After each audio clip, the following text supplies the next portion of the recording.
আচ্ছা, আপনি এমন কোনো প্ল্যানের কথা শুনেছেন যে যেখানে আপনি মাত্র ১৫ বছর দেবেন এবং ১৫ বছর বাৎসরিক যে অ্যামাউন্ট দেবেন ঠিক সেই অ্যামাউন্ট আপনার বাকি লাইফ প্রতি বছর এলআইসি আপনাকে ফেরত দেবে?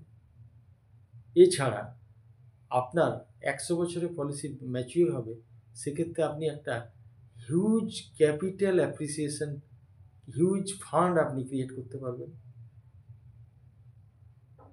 যদি আপনি ১৫ বছরটাকে ৫ বছর বাড়িয়ে দেন, অর্থাৎ ২০ করেন, তখন আপনি যা দিচ্ছেন বাৎসরিক, আপনি বাৎসরিক তার ১.৫ গুণ ফেরত পাবেন।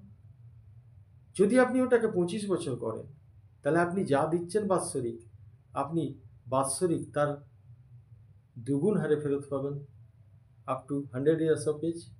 আর আপনি যদি ওটাকে আরেকটু বাড়িয়ে ৩০ বছর করেন, তাহলে আপনি যা দিচ্ছেন তার 250% অর্থাৎ ২.৫ গুণ আপনি ১০০ বছর অবধি ফেরত পাবেন দেওয়ার পর থেকে। এই রকম একটি পলিসি যার নাম জীবন উমাং। আপনি যদি এই ধরনের পলিসি নিতে চান, তো বলবো জীবন উমাংকেই চয়েস করুন। একমাত্র এলআইসি জীবন উমাং এই ধরনের বেনিফিট আপনাকে অফার করছে। ধন্যবাদ।